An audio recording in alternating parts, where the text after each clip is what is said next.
Welcome to my podcast, All Things Agriculture. I'm your host, Eric Carey, and thank you for tuning in.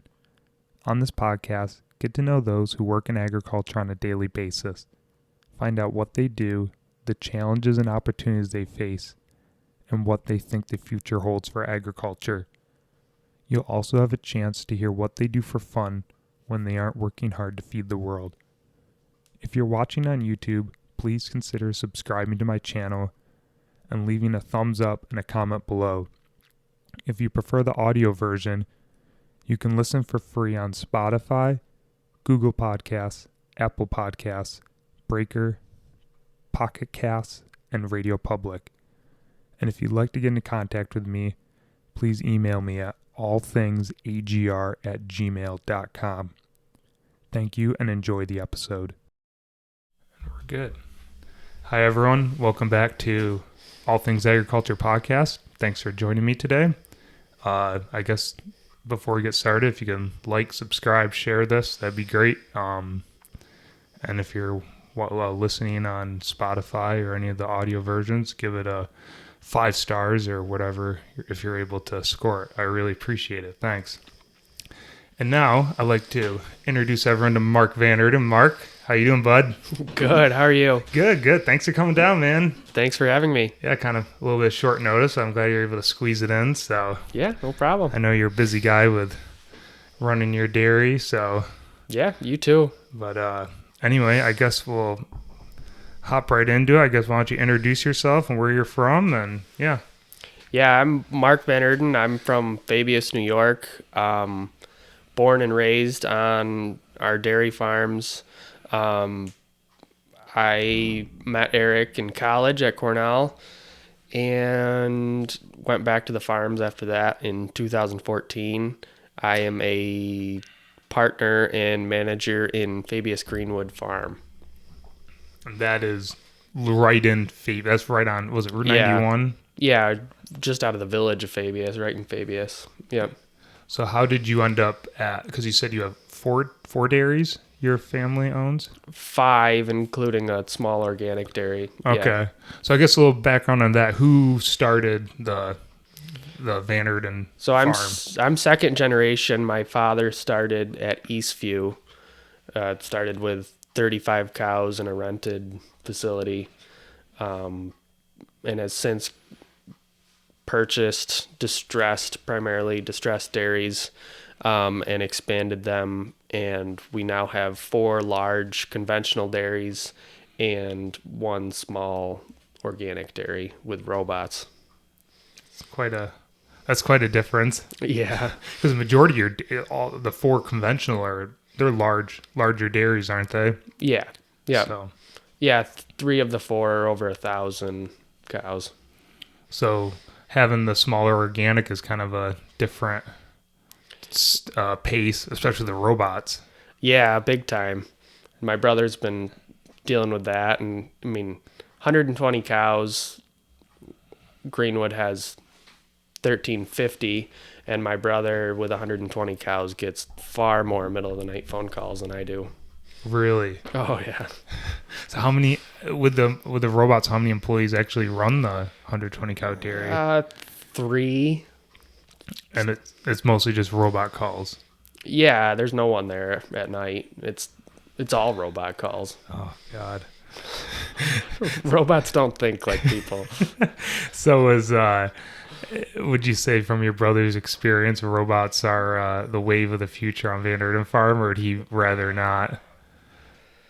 Or you can't speak for him. Maybe yourself. What do you think? The problem is you end up replacing, milkers with technicians, and you might have less labor, but you have a higher level of labor. If you have enough robots, that probably makes a little more sense because you can have someone around to deal with them 24 hours a day. But with just a couple, it's a lot to, you can't have someone there at night. You can't justify that, but at the same time, what are you going to do? Yeah, I've always thought with robots, you either got to be small enough where you have like 1 or 2 and you just, like your brother does, you just take the calls, you manage it, or Get over it. You're big enough for the where calls. Yeah, or you're big enough. Or where you have a night guy to keep track of them. Yeah. So, so I guess moving along with your family's history, how many you're one of many siblings on the spread across the dairies? Yeah, I'm youngest of 5. All 3 brothers are involved in the dairies, and one of my sisters is somewhat involved as well as being an attorney. Which is nice. Yeah, it is. having that in your back pocket. Oh yeah. Oh man, yeah. So so your dad started way back. How long ago was that? In the 80s or? Yeah, that would have been in the 80s at some point. Okay, and he just grew farm, just like you said, picked up distress farms and just kind of added on to them and built them up. Yeah, he grew that farm up to 500-600 cows, and then one of the neighboring farms came up for sale, and he purchased that. And that's now Venture, which was the old Agway Research Farm. And then from there, he partnered with Joel, who took over day-to-day operations at Venture. And then the farm in the middle is the farm I'm now on, Fabius Greenwood. And he bought that with the intention of connecting the land bases, considered making it a heifer operation, and it didn't turn out that way. I mean, we've bought multiple farms considering making them heifer operations, and then, well, that parlor still works, so. Funny how that works, isn't it? Yeah. You can still get cows through that. A couple of years after that, my brother came back from college, computer engineering, and decided that wasn't for him, and he went into Greenwood and took that over. And then 2009, Riverside down in Cincinnatus, our farthest away dairy from our home farms, that came up for sale. We bought that again with intentions of possibly making it a heifer dairy, or heifer operation. And note that the 2 possible heifer operations are now our biggest dairies, making the most milk. So it didn't work out well. Yeah. So I take it every dairy has their own heifer barn, heifer facilities. Yeah, yeah. We rear out some heifers too. I mean, us and Riverside especially, and Venture some. A lot of our heifers are off-site. Okay. Yeah, it's I know for like us, the heifers can be a real burden on the, like your feed, especially land, if land is an issue. Yeah, big time. Being able to farm them out can be convenient if you're able to do that. Yeah, then you can dedicate all that forage, haylage, corn silage to milking cows, which is, far more profitable. And it's nice to have heifers somewhere further west where, the land might not be as good, and the PPD, the basis for your milk price, isn't as good either. Yeah. You guys have enough spread. It's almost cheaper to haul the heifers west once than haul the milk back. With the basis pricing, you're getting more for your milk being close to Boston, New York City, etc. Yeah. So cheaper to haul your heifers away from it and your milk towards it. Yeah. I guess I never really thought about it like that. We keep all of our farms on here, so I've never delved into the world of. Then there are dairies in New York hauling them all the way to Colorado. So yeah, I've heard about that. I guess if you can make it work. Boy. Yeah. Well, it's like people say, one load going out, you can pack on a lot more. If when they're younger, I don't know what age they go out, you can pack a lot more animals on one trailer going out than you can come back. Right.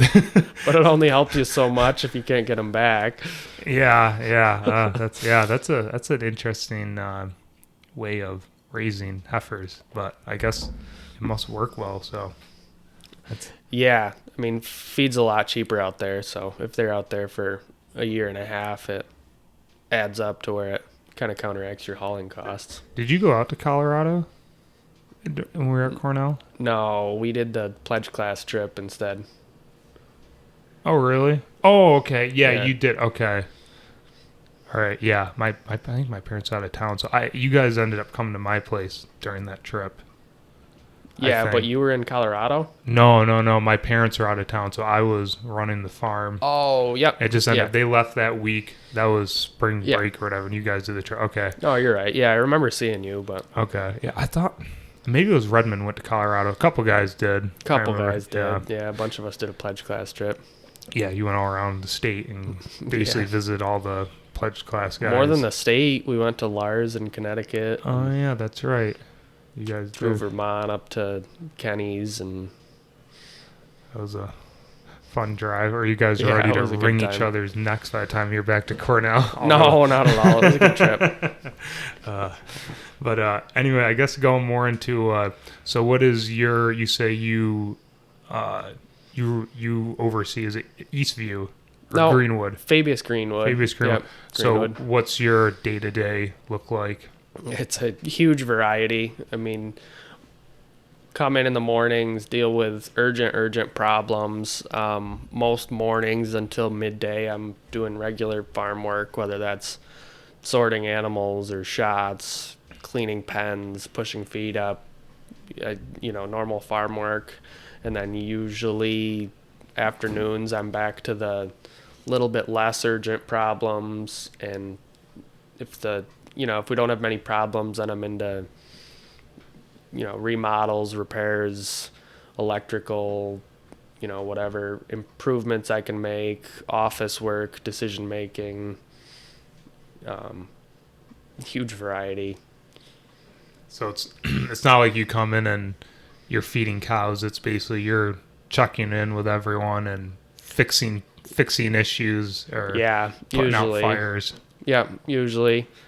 I feed occasionally, but I know a while ago you were feeding quite a bit, weren't you? That was, yeah, I fed full time. I was our primary feeder for a year and a half when I came back from college. Okay. And then after that, for a while, I was still our secondary feeder, and now at this point, I'm kind of our third string. So Like an emergency. pretty much. Right now, our secondary feeder's on the crop crew. So crop seasons, when he's in a tractor, I end up our secondary feeder for a while. Okay. Just primary feeder's days off. So I guess in terms of employees, or you have your own workforce you kind of get to oversee as well? Yeah, almost everything with us is completely separated out between the dairies. Only thing we really combine is the crop crew itself and bookkeeping, upper management stuff. So having one crop crew for technically 5 dairies. Wow. Yeah, That's a lot of acres. it's a lot of equipment. Holy cow. Is that two choppers? Yep, actually we own 3, but the third one's an emergency chopper. We never can run more than 2. You're maxed out in terms of Just bunk trucks, space yeah. and trucks and tractors and yeah. What are those, like cloths? We actually have one of each, a Kloss 980 and a Deere 8800, and the backup is a Kloss 900. Okay.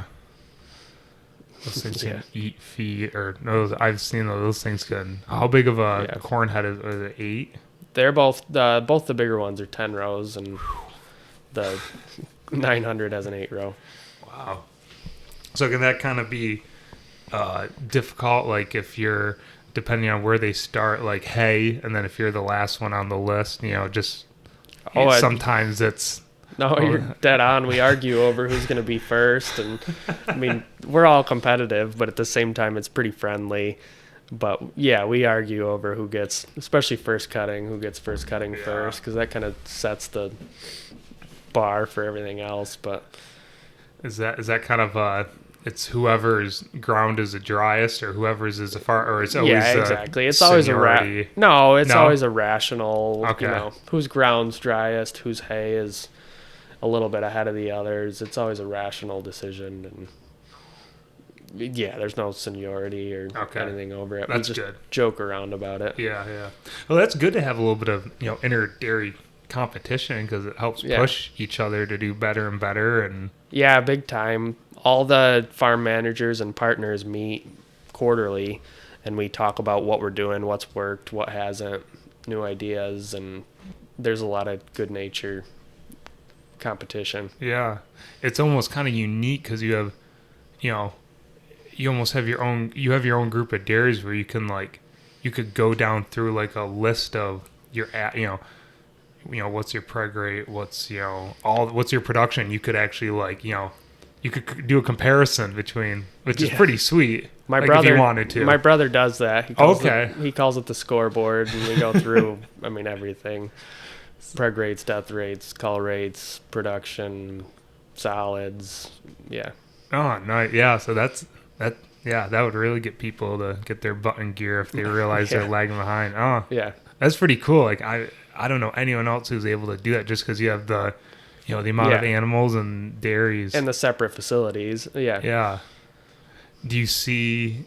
You don't have to get into specifics, but if in a certain year when the crop crew, if you're on last on the totem pole, your milk will lag behind, and it's just kind of that's just a matter of. Yeah, at times, and some of that's just the land too is challenging, especially our Cincinnatus farm is very challenging for that. The land's very wet, and it's a little poor quality land, so it's very grassy and heavier soils. Yeah, it's very challenging down there. Imagine that's probably one of the last places to really dry out. It is. Yeah, no alfalfa down there. Not much, no.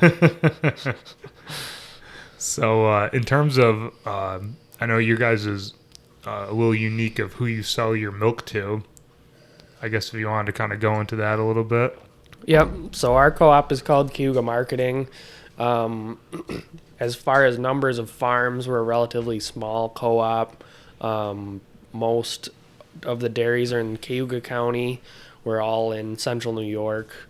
It's something like 20 producers and 30 farms.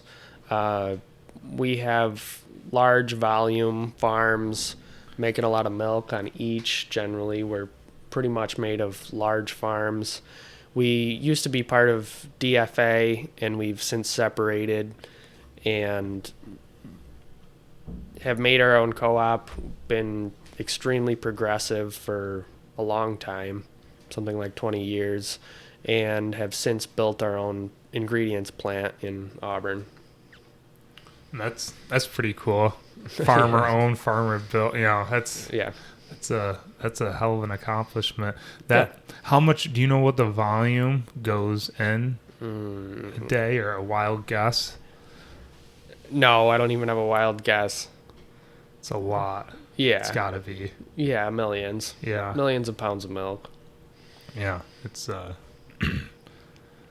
I know it's been, there's not many plants, around. So, compared to 20, even 10, 20, 30 years ago.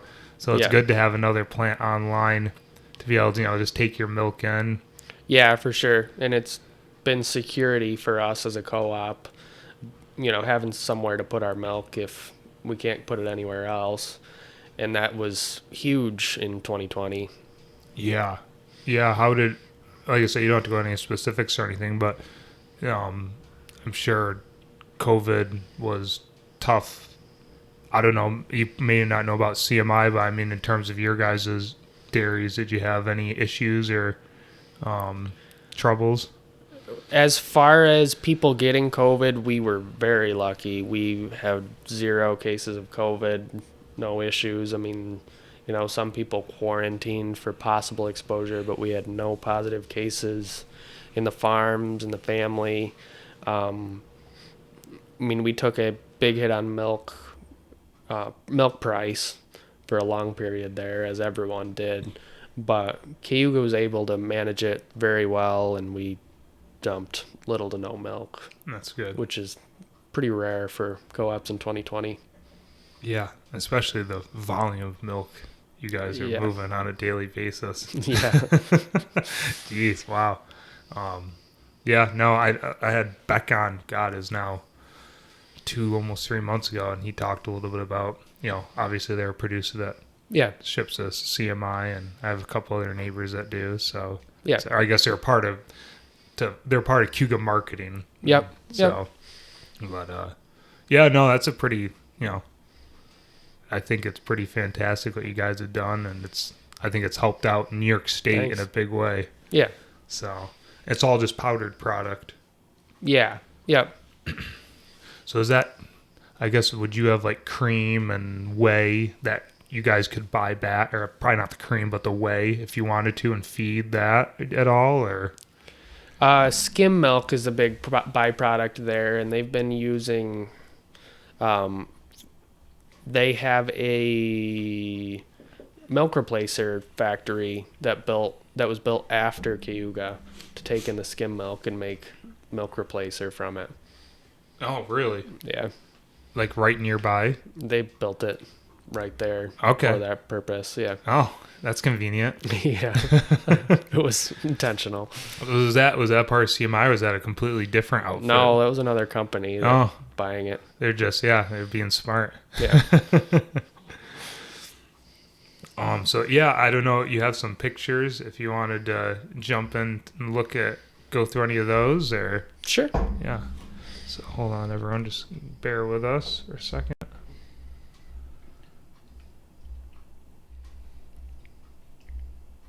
Here we go. So we've got a variety of photos here. I guess. We'll jump in the farming ones, and we'll get to your guns later.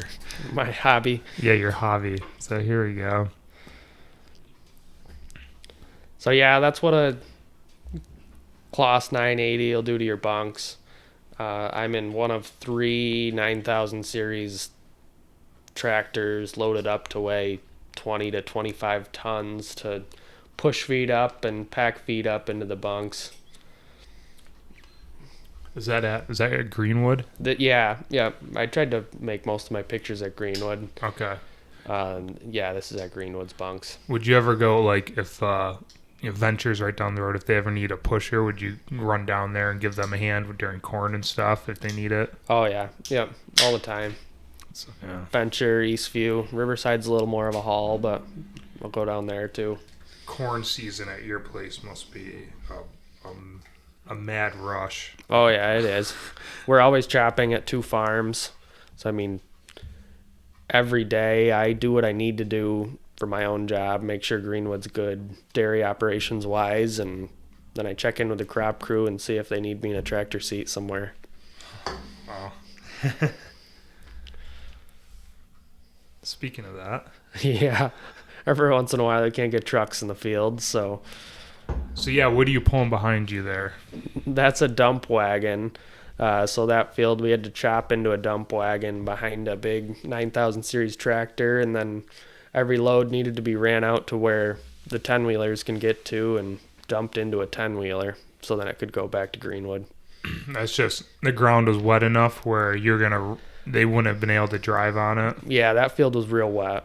We had a fun time getting around with the chopper and 9000 series tractor, so the trucks wouldn't have had a chance. You carry chains in the trucks and chopper, I assume. Oh, the choppers always have chains behind them.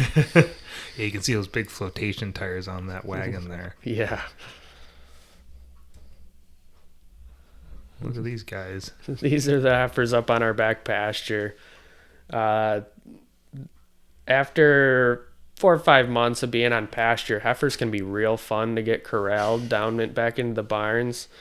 So I finally wised up and started filling the back of my Ranger with calf grain and salt blocks and just slowly coasting down the hill and making them follow me.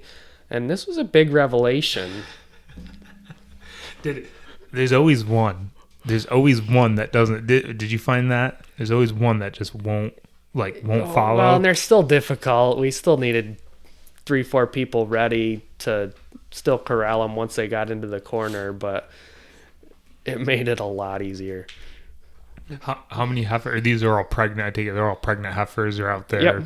Yeah, all pregnant heifers. We run 80 on the hill behind the main farm and 50 to 60 on the pasture by our heifer farm, off-site heifer farm. Okay. So, yeah, you run a decent amount of pasture then, too. Yep. Yeah, rotational grazing on both. So it takes me with a four-wheeler changing pastures every couple days.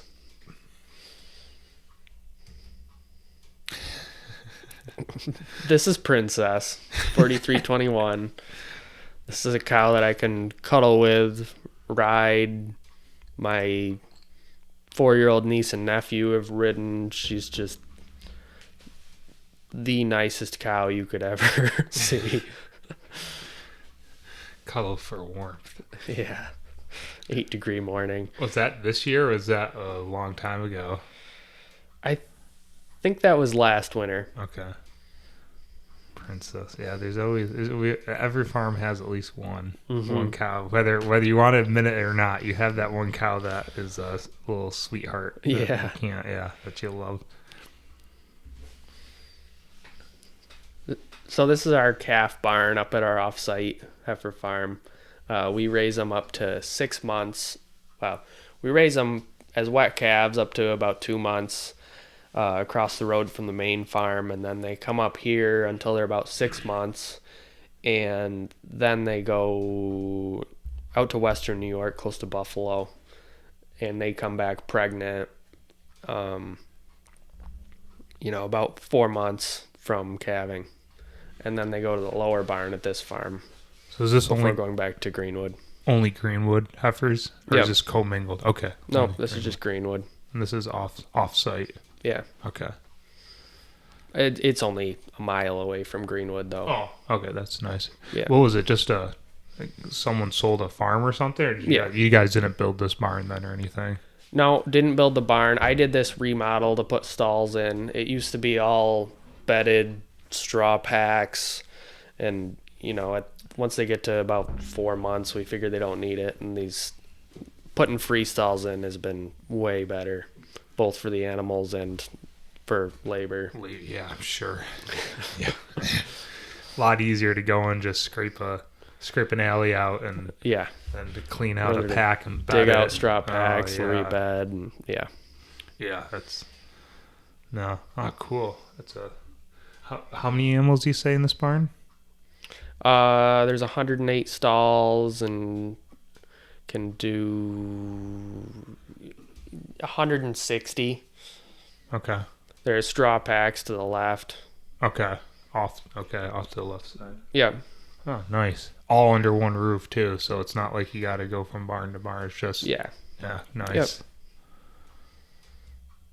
Yeah, so that's the straw packs right there.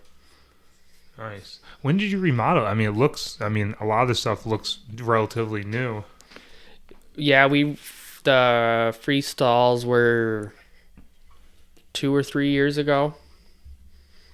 And my brother did this barn, I don't know, 10 years ago, 12 years ago. Okay. The one in the picture right now. Yeah, that's nice.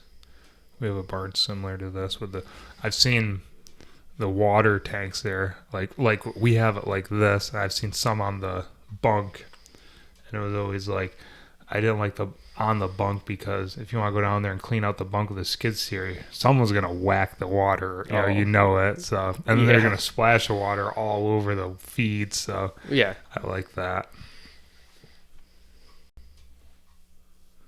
That's just the farm sign out front with the Co-op's logo. Plus the Cayuga milk, Cayuga marketing. Yep.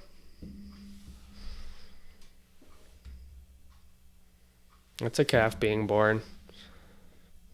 We have about 3 a day. I think this was right after I had volunteered at the birthing center at the fair and just realizing that thousands and thousands of people come to see it, and I get jaded to the fact that I see it multiple times a day. Yeah, like it's nothing. Yeah. So were you one of the speakers for the birthing center? I didn't do a lot of speaking. It was Mercrest's cows there when I was there Okay. last time.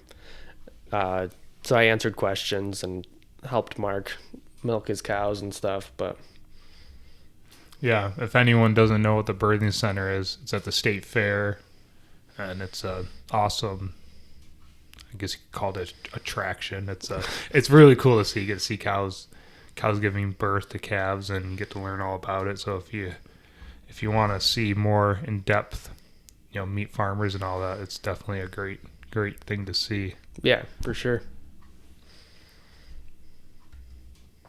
Oh, nice. This is a drone shot from 400 feet in the air.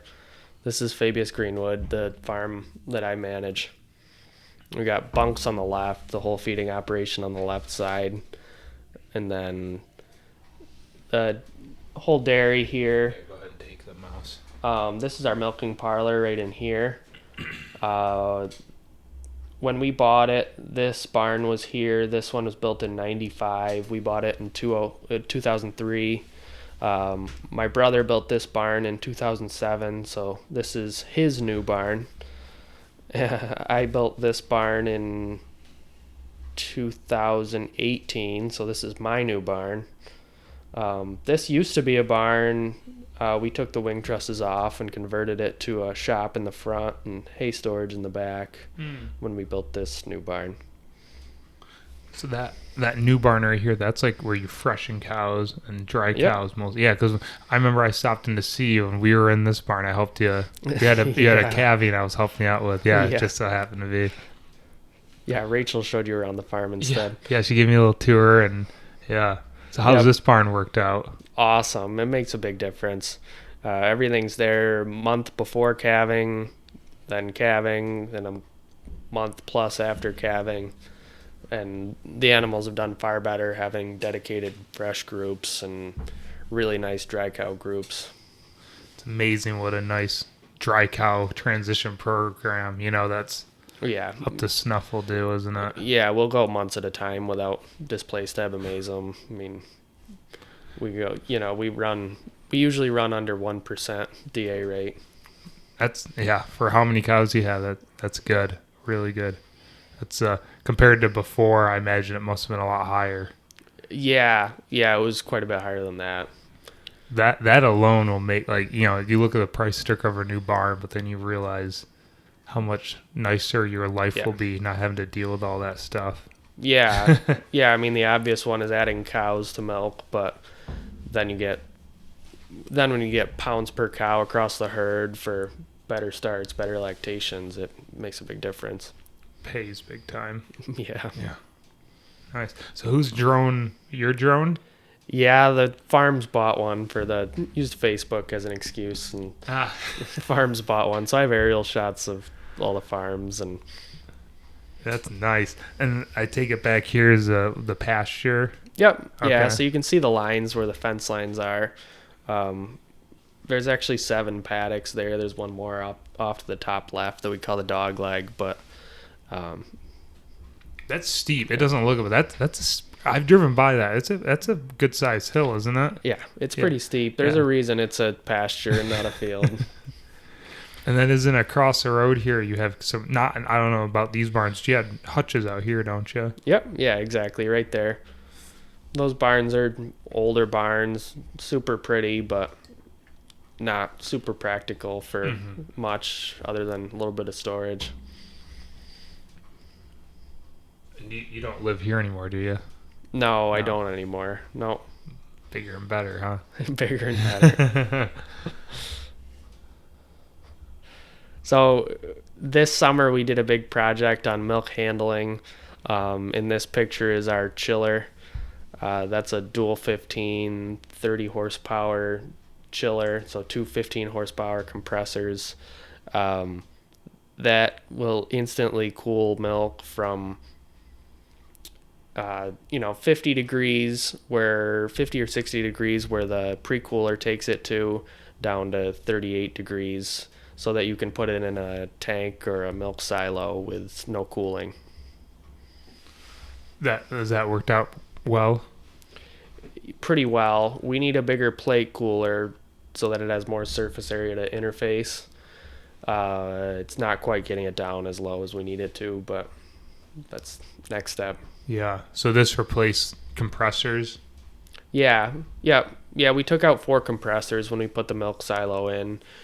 We still have compressors to a couple of our bulk tanks, which actually now we're using to finish cooling and then pumping it into the silo. But ultimately, with a bigger plate cooler, that will have it down to temperature and it'll go directly into the silo.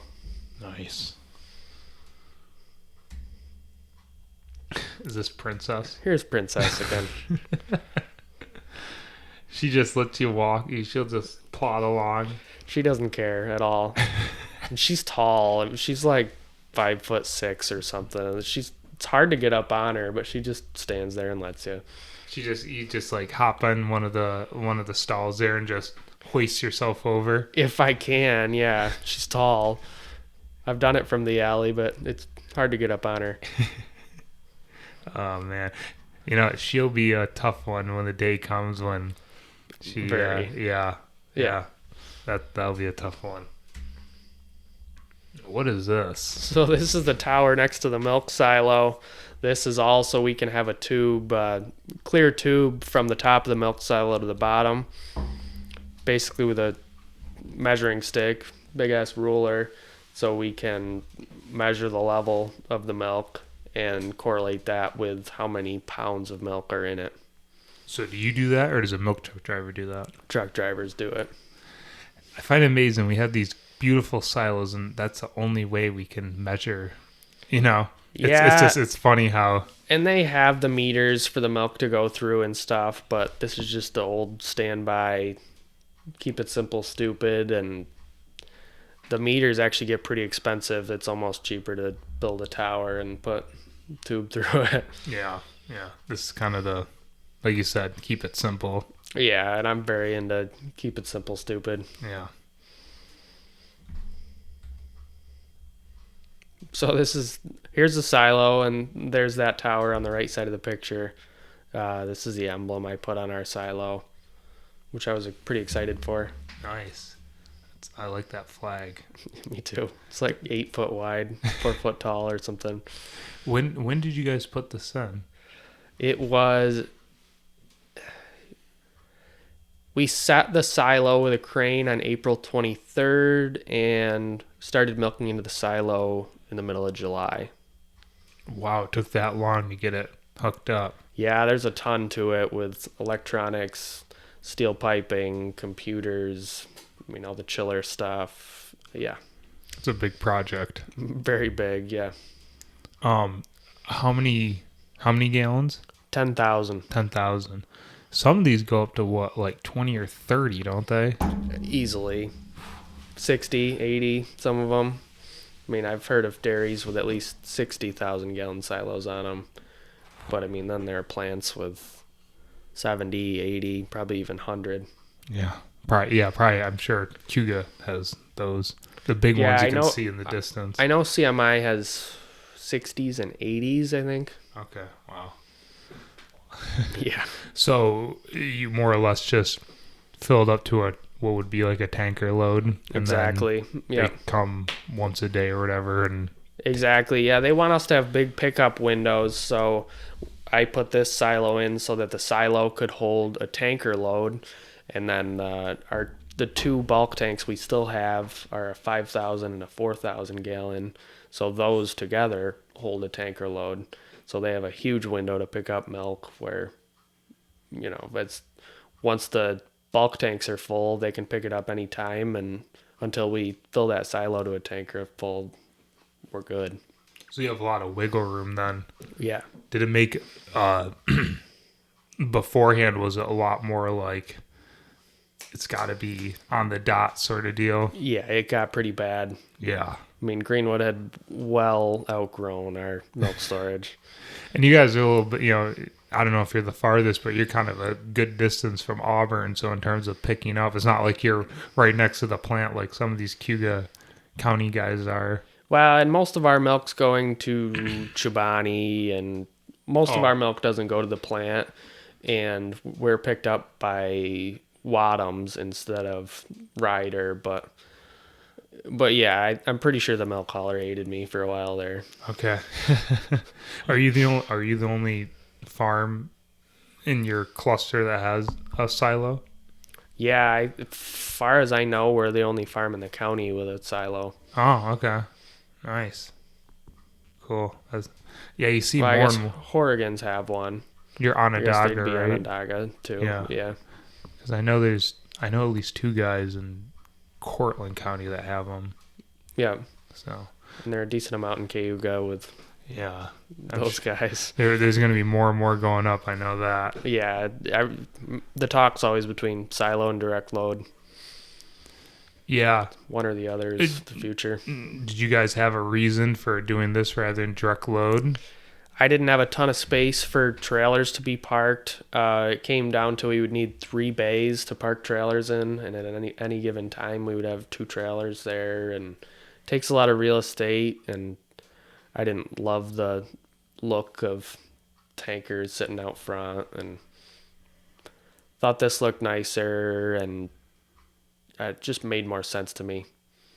I always thought, in terms of like a truck, for trucking wise, those trucks have to sit idle sometimes when that truck could be going and picking up somewhere else rather than you just hold it. Like you said, between the 2 bulk tanks and that, you have enough of a window where they just, stop by one truck and pump it empty and you wash it and you're on your way rather than, tying up 2-3 trucks at a time. For sure. Yeah, the trailers just sit there, and we're billed a rental fee for the trailers, but I mean, it kind of puts you at the whim of someone else if that trailer rental isn't enough and it needs to be more, or, I just feel more secure with our own equipment, our own wash equipment. Yeah. I think like I said, I think I'm in agreement. I think there'll be more and more of these going up. Yeah, for sure. Sure. So this is the guts of it. This is the inside where it hooks into the building.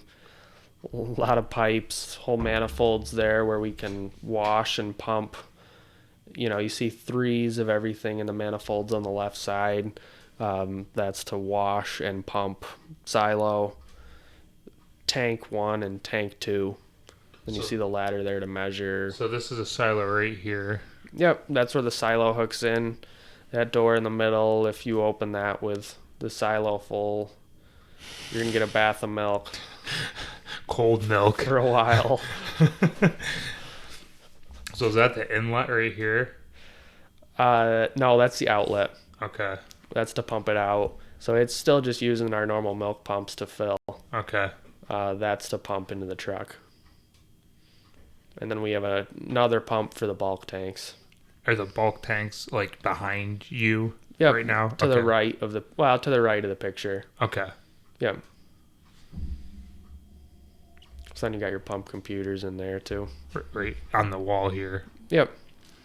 Yeah, so I could see. So did you have to do this all basically brand new, like milk house? No, I kind of retrofitted this room. We didn't have to do a ton of construction. The tower was the biggest part of the construction. And some of this, these drain boxes and the concrete and stuff, I did myself. Or we did ourselves. Mm-hmm. Another drone shot. Them chopping a Greenwood. It's pretty. Yeah, it gets good pictures. Yeah, it's really nice. Is that 80? Route Yep. 80? Okay. Yep, that's Route 80. Nice. Got the milk sign in that picture. The what? Milk sign. Milk's got more. Right there? Yeah. Oh, is that who is that on your guys' property? Yep. Okay. Yeah, it was an older sign before, and we worked with the Dairy Promotion Board to get a new updated sign up there. A lot of traffic. Good place to have it. Yeah, for sure. It's kind of nostalgic for us too. That sign's been there my whole life. Oh, really? The old one was. Yeah. Okay. Here's one of those bunk tractors featuring my Labrador Ruger, who got to ride with me that day. Oh, yeah. I didn't see him. I was looking through his picture earlier. I didn't even see him. I'm stopping to get a dry matter. Put a dry matter on the coster tester.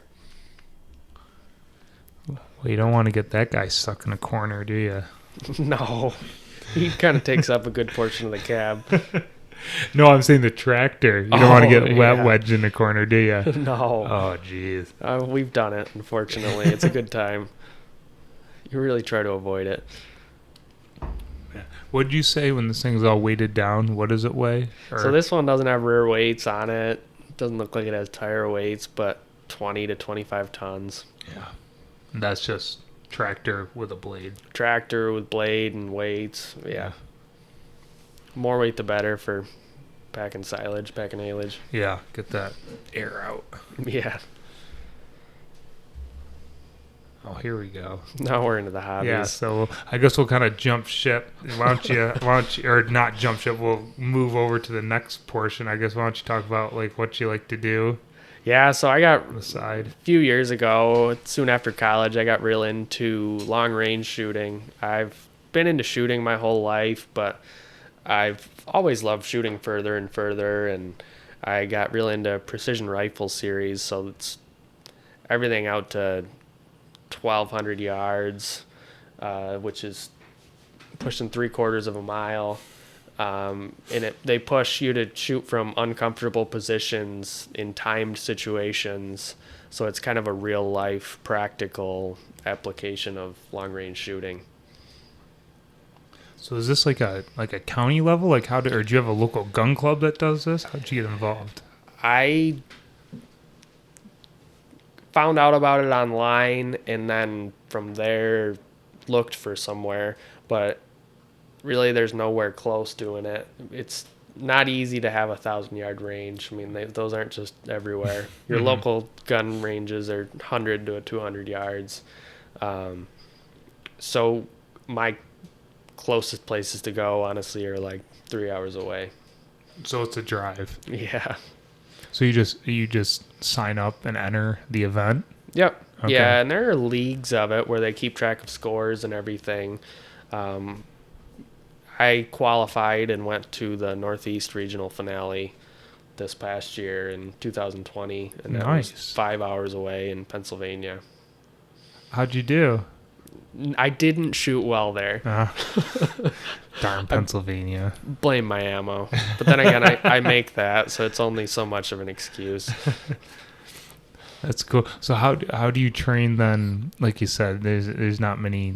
You can't really mimic this 1,000-yard shot. How do you do that at home? Well, luckily we have a lot of tillable acreage, and I can find places to shoot 1,000 yards. Luckily, out in fields and stuff. Just make sure you have a good backdrop. Oh right? Yeah, big time. Yeah, you don't want to shoot that one up in the air. No. God. So what do you is this like one of those obstacles where they put you not uncomfortable, but they have you just resting there? Yeah, and then like in this stage you'll do a few shots there, and then you'll have to move to a different hole there and shoot a different target at a different range, and they'll move you right around that and have you move targets. So are these pop-up targets or are these just stationary? They're all just steel targets. So a hit's a point, a miss is not. Okay. And you're timed? Yeah, usually you have 1.5 to 2 minutes to hit 10 targets.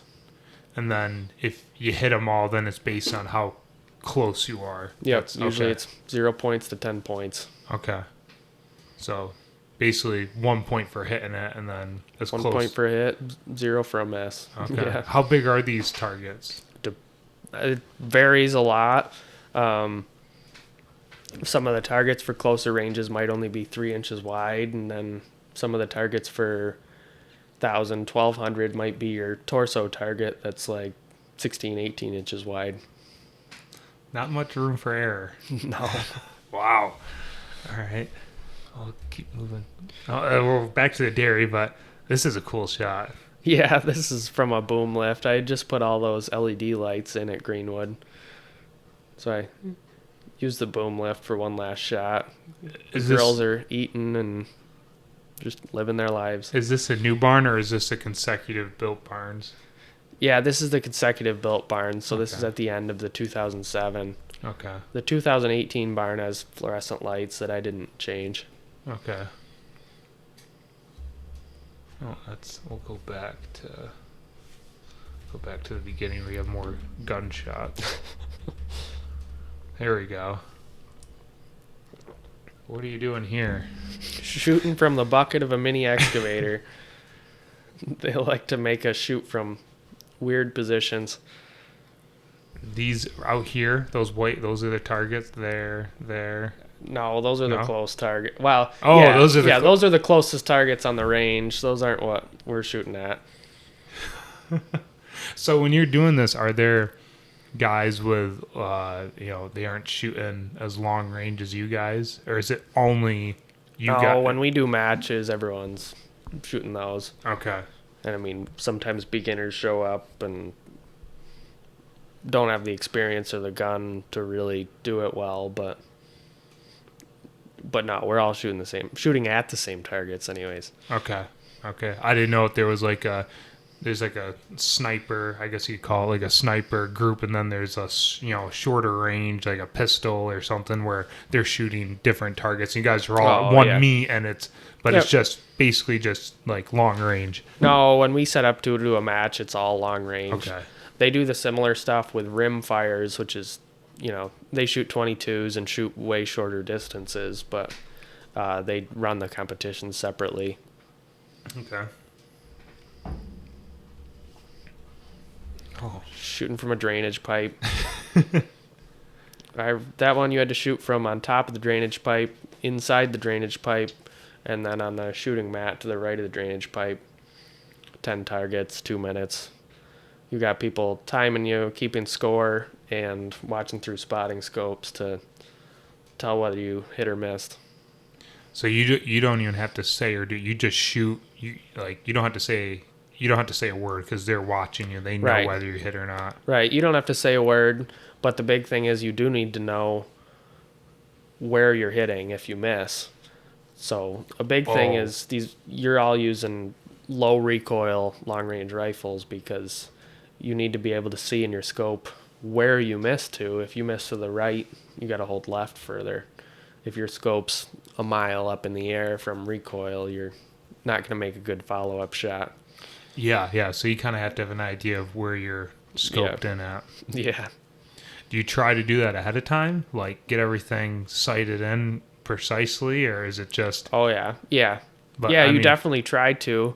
But, I mean, in the course of 1,000 yards, the wind could be going 3 different directions at 3 different speeds. So do you try to account for that, or is there anything on your... I know like the military scopes, you can account for wind and all that. Oh, yeah. This reticle has dashes and numbers all over the place to hold for wind. Generally, you dial for elevation and hold for wind. And wind's always really the confounding factor. Yeah. You can try to figure out what it's doing, but sometimes where you're standing, it's going one way, and at the target, it's going literally the opposite direction. I guess that's what's so impressive when you hear about these guys in the military, and they hit I don't know if it's a moving target, but they're like 3/4 or like a mile away, and they hit a target. Or even over a mile, yeah. I read the American Sniper book. I think his longest was 2,100 yards. Which is a mile and a quarter or something. Yeah, and it's like it's so funny because I didn't read the paper book. I do like audiobooks. Yeah. So like when I'm working, I'll listen to it, and those are handy for. It's great. I love it. And he's talking. He's like, there's a bunch of Marines. He hit some guy on like the edge of a river, and he killed him. He was like, it was just a luck shot. Like I'm just like praying. I hit the guy. And he's like, I knocked the one guy down, and there's a couple other guys, some of his buddies, and they freak out, so they take off running. And he said, the Marines behind me go, well, hit them. He's like, dude, they're moving targets. Moving. You think I'm going to hit them? It's so funny. With a flight time of, 10 seconds or something. Yeah. You try to calculate that in. So... I think that's all of them. If you want to grab your gun, I know you and Mark was nice enough to bring his gun along with him. So this is my mat. Here we go. Hold on one second. Yeah. There we go. It's up now. So this is my match rifle. Your standard hunting rifle is going to weigh 6-8 pounds. This beast weighs 20. 7 to 35 power scope. Real heavy barrel. 6mm Creedmoor. It's a monster. Yeah, this thing's a beast. Accurate out to a mile. So how did you choose this gun? Piece by piece. So you put these all together, you bought these and basically built it in a way. Mostly. I started with a gun that was semi-custom that some of the parts came off of, and since then most of the parts have been changed out. It's gotten a custom barrel from a really good rifle barrel company local to me. New scope, new most everything. So what makes this gun, how come it's so accurate at such long ranges? The caliber's huge in that your Creedmoors can stabilize heavier bullets, and the bullet technology has come further than anything else probably. These very low drag bullets are very good, stay very stable out to long ranges, but the Creedmoors have faster twists in the barrel to stabilize them and stabilize these longer, heavier bullets. I mean, you need a heavy barrel so that it's not warping as it warms and cools, and the chassis is free floating. There's no contact.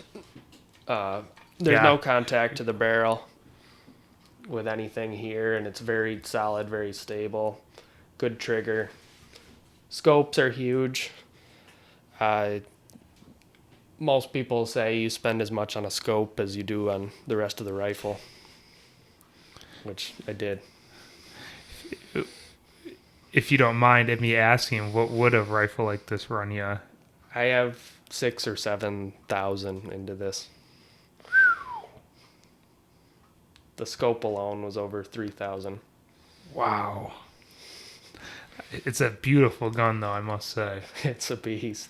It's really pretty much my only real hobby. Don't go to Mark's house if you piss him off. No. He can pick you off from a mile away. Wrong house. This isn't my only gun. Wow. 7,000. Jeez, huh? It'd be cool to go out sometime and shoot this thing. For sure. Wow. We'll have to shoot it sometime. Yeah. Any sort of cool custom things that you did that you're kind of like proud of that you put on, or? I did the paint job, but I'm not much of a painter. So I did the battle worn. I just spray painted the chassis red, and then as it just started to dry, I took a towel to it with acetone on it and just rubbed off all the edges. So it looked like all the paint had been worn off. Yeah. Which is also handy because I beat it up pretty good in matches, so I don't need to worry about the paint job anymore. Like you said, this thing is, it gets thrown around like it's a heavy duty gun. Yeah, big time. It's gotten slid down boulders, and I mean, boulders are one of the things you shoot from, and you lose hold of it or something, it'll slide down boulders. It gets pushed around boulders because you're shooting timed from different positions on who knows what. Well, that screw, I know I've always, you whack you hit the scope and you'll knock it off. This thing must be lagged well enough where it can take the abuse and it's not going to get it off sight. Yeah, every bolt between the gun and the scope is torqued to a spec and Loctited. No, it's not moving. And your $3,000 scopes don't move around much. They better not. Yeah. They say that. Yeah. Wow. Oh, that's an awesome gun. So what, in terms of, you're able to do stuff last year even with COVID. That was no issue for the most part? Towards the end of the year, the earlier competitions got canceled. So do you have stuff coming up in 2021? Yeah, I think 2021 will be much better. I mean, we're just starting to get to where they're starting to have competitions, and I haven't gotten into anything yet, but I think 2021 is going to be a lot better. Anything like locally? Like it'd be cool to go watch you at some point. Not nearby Catskills or Olean. It's Olean. I've heard of it. So basically for me, it's southwest or southeast. Okay. 3 hours for me, but neither of them would be that far for you. It'd be cool to go, like, if you go into one, like, give me a heads up. It'd be awesome to go watch. Yeah, I've never good. been to one. It'd be sweet to sweet to watch you. Shoot the beast sometime too. Yeah, that'd be a lot of fun. Like they say you have other guns too. You've always been kind of a gun enthusiast, haven't you? Yeah. Shotgun, quite a few rifles. guns. You have your Yep. pistol? No, I don't. Been meaning to get it for like 5 years and just haven't done all the paperwork. That can be a tough one. Yeah, in Onondaga County it can. Yeah. No, they're fun. They're cool. Yeah, Yeah, there's something special about shooting a target and having to wait a couple seconds before you hear the sound back from the steel. yeah. That delay. Wow. That's cool. So I guess trying to think what else. I guess I always like to ask people what other hobbies do you do? Like you said, this is your only big hobby you do, but you must do other things now and then. Yeah, I have 2 dogs and I got a cat too this winter. I love to hike, do anything outdoors especially if I can go with my dogs. The drone's been fun too. Still getting good with that. There's a lot to that technology. So that's been fun too. Just being outdoors, riding my Ranger, anything outdoors really. Yeah, you're a big snowboarder too, aren't you? I have been. I'm lucky if I go once a year. Really? Yeah. You weren't too far from, was it? What's the name of the right near? 3 of them. Yeah. Song Lab or Toggenburg. Yeah, the one's like, what, 10 minutes from your house? Toggenburg's, wow, where I live now, all 3 of them are only a few minutes from my house, but Toggenburg's only a minute or 2 from Fabius. Jeez. I got back into it this winter at Greek. I heard you and Tyler were going. Yeah, I have a pair of skis in my garage now. I bought this winter. Yeah. We ought to at some point like meet up. This probably not this year, but next For year. sure. Yeah. Head up. I've only been at Greek in this area, so it'd be cool to try one of these others right near you. Yeah, for sure. That'd be a fun thing to do. Yeah, last time we were together skiing was in New Zealand. Yeah. Mount Hot. Yeah. Mount Hot. Yeah, that was a long time ago. Girl, we can't really mimic those slopes, but we can try. That was different. Yeah. Taking the mountain passes up to get there. Yeah. Oh, yeah, that's kind of another cool thing. Tyler and I, we all went to New Zealand abroad. Yeah. That was a fun time. Yeah, it was a great trip. A lot of hiking. You did, Tyler and I guess you could say we chickened out. I didn't want to try it. What's the cool thing you did while you were there? Yeah, so Pierce and I did the Nevis bungee jump, which is 134 meters, so like 450 feet or something, into a canyon. Last I knew, it was the longest bungee jump in the southern hemisphere. I think you're right. I remember you saying that at the time. It was awesome. I'm an adrenaline junkie, but it was awesome. You're in video. Free fall for like 4 or 5 seconds, which doesn't sound like much, but your body kind of panics. I mean, there's not many other situations where you're in free fall for that long. Yeah, you hope you feel that resistance of the band. You're just waiting for something.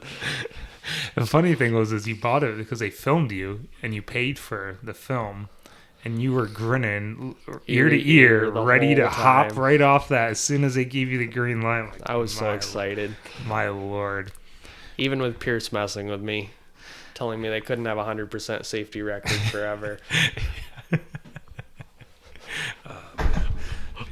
And he might be coming out here at some point to do this too. So Cool. We'll bring that up with him again, because I remember he said, yeah, when right before Mark jumped, I said, Mark, they can't have 100% safety rating forever. Someone's got to be that first one. I just looked at him and laughed. It didn't stop you, honey, because No. you jumped. Have you ever seen the videos on like YouTube where people are like to do the bungee jump and they like won't go and they basically just like push them off? Oh, yeah. I'm pretty sure I saw these guys do it to a couple people. You gotta be ballsy to go out and just. I mean, yeah, that's why I couldn't do it. I'm an adrenaline junkie, though. I've always been that. Snowboard jumping, and I don't know. Yeah. I had a lot of faith in it, and I was excited. Yeah. I was happy to have my feet on the ground while you did that. My mom was happy I didn't tell her ahead of time. I told her 2 days later. Yeah, that's what you got to do. You never tell the parents until after it's done. Yeah. Easier to, what do they say? It's easier to beg for forgiveness than it is for permission. Something like that. Ask for permission. Yeah. Yeah. So, I guess I always like to ask everyone, if you weren't in agriculture, farming, what do you think you would do as an occupation? I always wanted to be an architect when I was younger. I love the technical stuff. I'm very businessy. I could see myself in, investment or something like that, but I always wanted to be an architect when I was younger. Architect. What kind of architect? Like building, like designing what? Buildings, bridges? Buildings. Whether that was houses or bigger, but... So just over time you decided farming was a better choice, or? Yeah. Part of that was my oldest brother went into computer engineering, went back to the farm. The middle brother did police academy, did HVAC, went back to the farm. And I was pretty sure I wanted to go back to the farm anyways, and the fact that it kept drawing them back just reassured that. Might as well just cut to the chase, right? Yeah, that was my thought. So that's what's so funny. Like, your one brother who went to RIT, right, for computers. Yep. I guess now he's kind of doing that with. Is that how he got roped into the robots? It's like, hey, you're the computer guy. He's actually not in the robots. Oh, okay. But he's doing a lot of computer work, office work. I mean, it's been helpful for Dairy Comp and Feed Watch, and he's doing living in spreadsheets at this point. He's kind of our CFO, so. Okay. Just a step under your dad, or works closely then with your dad. Yep, exactly. I guess I also want to touch on, you did a summer you did at least one internship while you were at school, didn't you? Yeah, most summers I worked at our own farms, but yeah, one summer I went to Moody's in South Georgia and North Florida. So that year I filed 3 state tax returns. But it was a good experience. I spent most of my time, they freshened all their cows on one of their dairies. So they had a ton of fresh cows there. They ran them all through chutes. They had 3 chutes and 2 or 3 guys running through them. So to treat cows, you picked out the cows you wanted to treat, put them into a little holding area, and then ran them through chutes. And I mean, cow after cow you treated as needed and let them back through, and really efficient way to treat cows. I learned a lot of Spanish that summer. I call myself pretty close to fluent at this point, and that summer helped a lot. It's a large dairy down there too, right? Yeah, they're At the time, they were 3 locations. I think they're up to 4 now. 4,000 cows. Yeah. So you were working, did you kind of float between different locations, or were you at one mainly, or because you were right on the Florida-Georgia line, right? Is that how Yeah. some farms were in Florida and the other were in Georgia? Yep. Yeah, I floated some. I spent a lot of my time at that home farm. Treating cows is probably the biggest thing I did, but yeah, wherever they needed me, including pushing cows that were used to a herringbone parlor into a parallel parlor, I got tasked with. So every 8 hours I had to be there to shove cows into the parlor. Oh man, until they got used to it, or these cows were always not used to it, so that was like a daily occurrence, or did Right, it they was redid a parlor? No, they were cows they'd purchased that were used to a herringbone, first lactation, and so every 8 hours I had to go to the parlor and help the guys push cows in. Oh, fun. Yeah.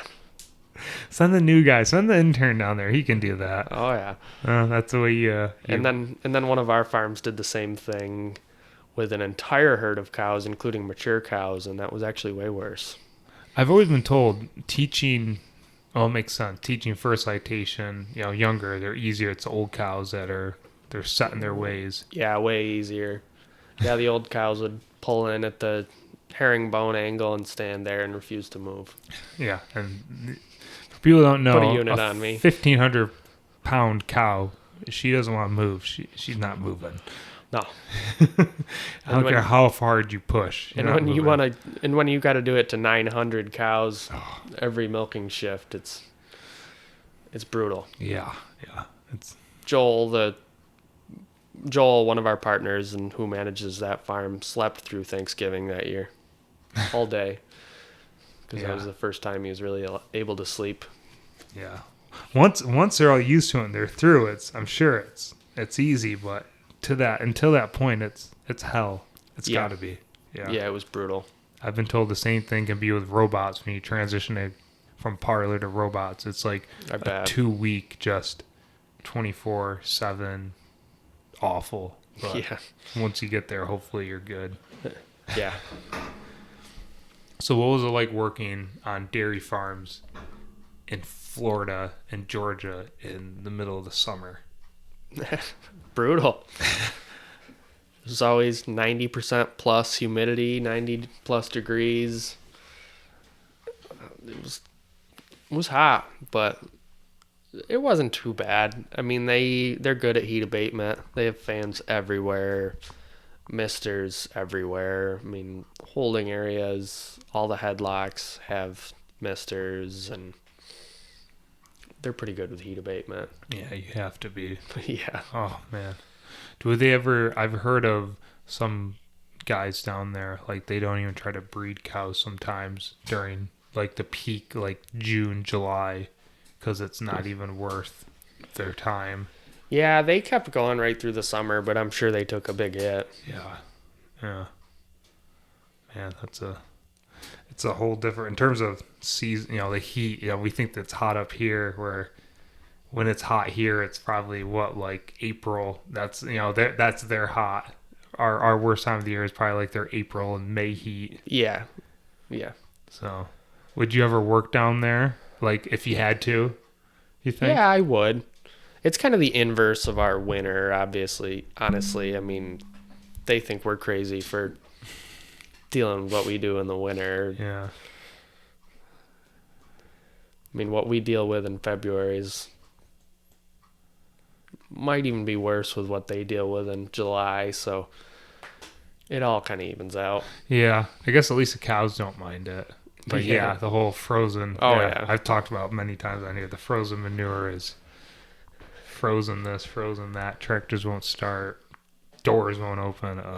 Yeah, everyone around all the farms is noticeably in a way better mood now that it's warming up. Sun's coming out. So, anyway, I guess I'm trying to think. Is there anything else you wanted to talk about, or? No, I don't think so. I think, yeah, no. Well, I guess I really appreciate you coming down and taking the time to stop in. And Thanks for having me. yeah, no, thanks for these IPAs. Thank you. They're delicious. And Yeah. yeah, no, thanks for coming, Mark. Thank you. Dude, it was good to see seeing ya. you. And I'll catch you guys all in the next episode.